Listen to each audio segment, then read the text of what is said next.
First update today, there's a military ceremony scheduled tomorrow morning here in Perth that will leave a lasting stain, I think it's safe to say, on the very proud reputation of the most elite armed forces unit that Australia has. A military parade at Campbell Barracks will see a folding of the flag for one of the squadrons within the Special Air Services Regiment. Now, in civilian terms, it means that this squadron, 2 Sabre Squadron, is forever closed down, in this case disbanded, in very controversial circumstances. And I've got to say, according to most of the SAS veterans that we've canvassed, this folding of the flag is seen as a total disgrace and an insult to all who have served and died while serving with 2 Squadron. Now, by way of background, you may recall this all started some 10 months ago when the Brereton report was released from Justice Brereton. That inquiry into war crimes in Afghanistan recommended some 19 Special Force soldiers be investigated by police for the murder of 39 Afghan prisoners and civilians. Now, in the wake of those shocking findings, the Chief of Army, Lieutenant General Rick Burr, ordered the removal of the title of 2 Squadron, SAS Regiment, from the Australian Army's Order of Battle. The Army Chief made it clear at the time that while crimes had been committed throughout the regiment, in his opinion, there was a nexus of activities in 2 Squadron. So every soldier who has ever served in 2 Squadron has been tarred with the same brush. But it gets worse, because this time last week, last Thursday, very quietly and without the fanfare of the release of the Brereton report, the Defence Minister, Peter Dutton, apologised to 13 of those SAS soldiers and let it be known that their dismissal notices had been quietly withdrawn behind the scenes because of lack of evidence. So 13 of the 19 are now no longer blamed for war crimes. So where does that leave the SAS? And more pointedly, where does that leave 2 Squadron and the folding of the flag tomorrow morning? A proud member of 2 Squadron, a Vietnam veteran and former president of the SAS Association, Bart Maverick, joins us on the program. Bart, good morning to you. Yeah, good morning, Liam. Good to talk to you, Bart. I take it you won't be attending the folding of the flag tomorrow? Absolutely not. I would say that there would be very few 2 Squadron boys would attend that service. They are absolutely furious and gutted that their squadron that they served in so proudly is going to get wiped off because of the actions of a few. Well, let's put it in context, Bart, because this squadron was first raised in 1964. I mean, there's hundreds of soldiers who have served in this squadron. Absolutely. We're probably up into the thousands, Liam, that have served in this squadron. And, must I say that, those people that served in there were some of our finest men that have ever served in the unit. I'm not asking you to give away confidences this morning, but do you have any idea how currently serving soldiers, how they feel down at Campbell Barracks? Look, they are exactly the same as us older boys. They are absolutely disgusted in the decision that's been made. And, look, at the end of the day, the group punishment, to my mind, is the most abhorrent thing you could come across. We'll punish everybody for the acts of a few. And, that should have, that sort of justice has no place anywhere today. Well, interesting choice of language there, Bart, because it really is becoming a few. I mean, 13 now forgiven out of a total of 19 accused. So why are we losing a squadron for 6 suspected and not 1 conviction, and we don't even know how many of those 6 may or may not have been from 2 Squadron? Absolutely correct. Absolutely correct. I'll just give you a little bit of a background here on some of the blokes that I served with. I served in Vietnam in 1968 with 2 Squadron, and they were some of the finest men you could ever know. They were young blokes. There was a quite a few of us were only 19 at that time. They were young, they were honest, brave, loyal, committed, capable men from a very tight-knit unit, and we are still close today, all of those boys. I just disgusted with the way the whole affair was handled right from the word go. Brereton became the investigator, judge, jury, and executioner all in one hit. And I don't believe that was his brief. I reckon his brief would have been to investigate allegations, and that should have been what he did and reported to the government. Well, I think many of our listeners would agree, if there's ever anything wrong, whether it's in the theatre of war or outside the theatre of war, you always want to get to the bottom of it, and you can't forgive inhumane actions, whether you're licensed to kill or not, Bart. I mean, that's sort of goes without saying, doesn't it? But this... Absolutely. I mean, let me tell you that none of us condone anything that's outside of what we should be doing, outside of our job. And if some individual has, and it's proven, I don't have a problem with him getting punished, because he should have known better. But to hand out this rough justice, I call it, and tar everybody that's ever served in 2 Squadron with this same brush that we're all bad people, it's just nonsense. Well, that's exactly what it does. I mean, by having this folding of the flag, it says this squadron is so bad, the culture of this place is so bad that we need to wipe it out and start again. Now, even if there was a problem with the culture of the regiment, do you get rid of it by simply wiping a squadron off the order of battle and pretending it, never existed? It's just ludicrous. Absolutely. I mean, well, and that brings us to the point of where we are at the moment on leadership. I don't think the CDF and the Chief of Army have set a very good standard as far as leadership goes. At the end of the day, I would have thought that when they received the report, they would have said something along the lines of, "Look, I've received a report from General Brereton. It contains some disturbing information, but until further investigations are done, I will not make any further comment." But no, we got the Prime Minister apologising to the President of Afghanistan. A bit of a waste of time now. Yes. And the CDF apologising to his equal in Afghanistan, and they hand down this disgraceful punishment, and they get away with it.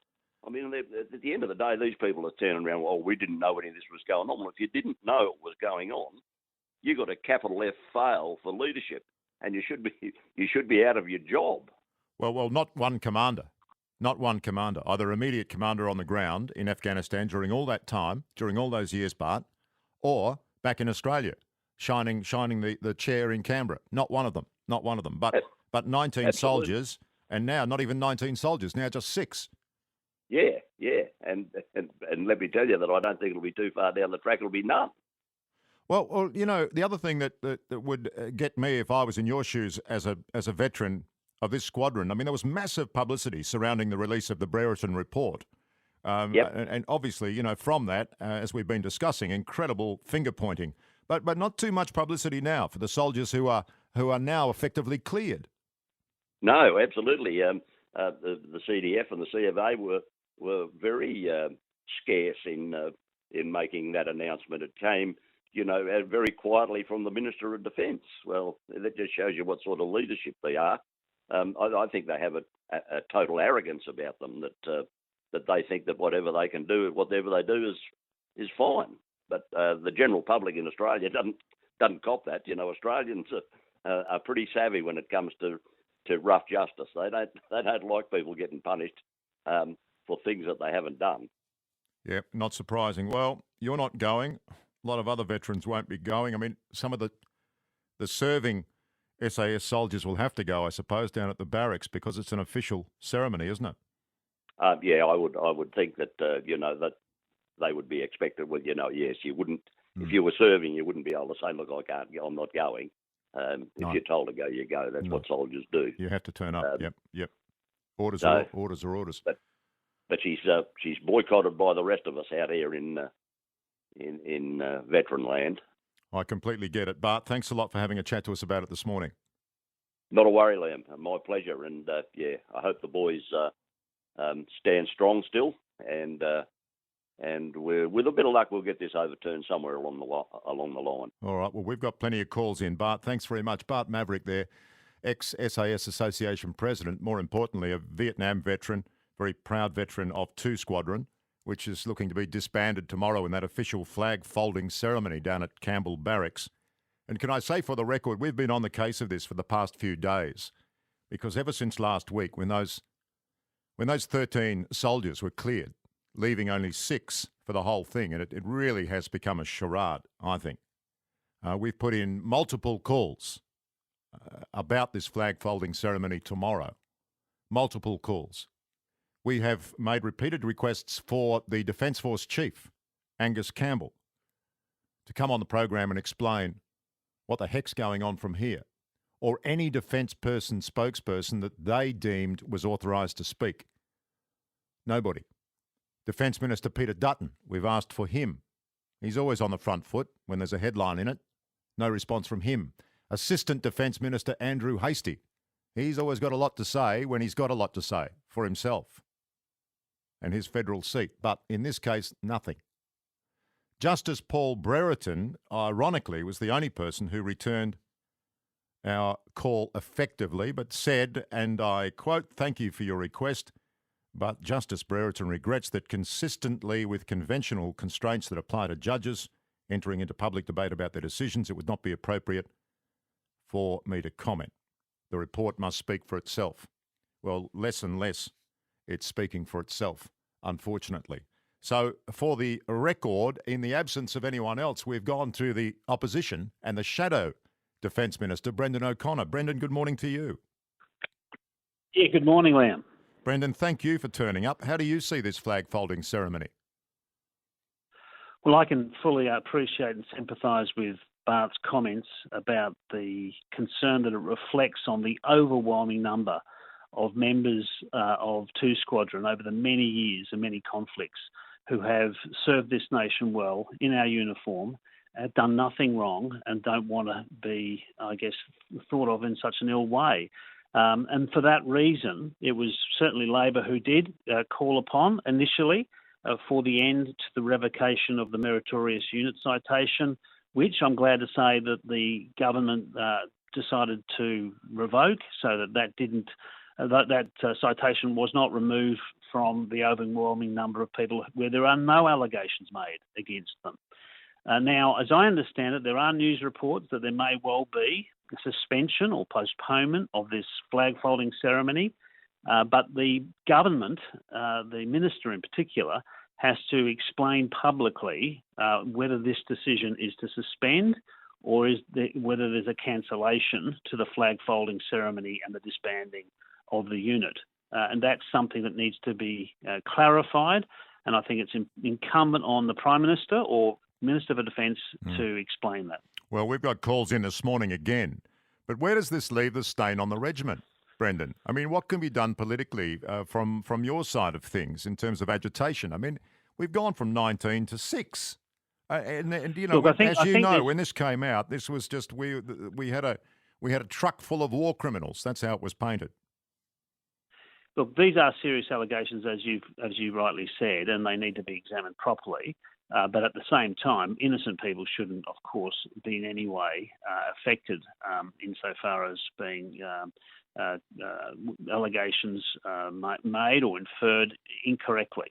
As I understand in relation to the letters that have been sent, what I'd like to do is get some briefing from the government as to what that means. Is that complete exoneration, or is that no longer requiring them to explain to the Defence Force, given that they no longer are with the Defence Force? And I need to get that briefing from the government, and certainly I'm seeking to do that. But the government itself, from the beginning of the release publicly of the Brereton inquiry, have not been present. In fact, you might recall in November, 10 months ago, when the Brereton inquiry was publicly released, there were no ministers or the Prime Minister was not involved. in any of the response formally by the government. It was left to the CDF, and I think at the time, frankly, I believed it should have been a public response by both the CDF, the Chief of the Defence Force, and the Minister for Defence at the time. That didn't happen, and then, in fact, I can recall remembering that the CDF was being interviewed on the ABC Insiders the following Sunday, and there was no minister. That just, to me, was very, very unusual, and it really does speak to the fact that for some reason the government will not, as you say, put their front foot forward and explain what is happening here. Well, so there's a cloud over the flag folding ceremony. There's issues that go to whether, in fact, these 13 who've been received letters are completely exonerated. We need to know the answers so people can understand their position. Well, we also need to know the answers, and more importantly, for the public image of the most elite fighting force that we have. And now we are arguably in a worse position, Brendan, because Afghanistan has fallen. The Taliban aren't going to be running around organising Zoom calls for us, are they, for witnesses? No, I don't think so. So that's another issue that goes to. Well, it's a huge matter. issue, because even the last 6 that are there, in terms of having the claims against them tested properly in a proper judicial system are now highly questionable.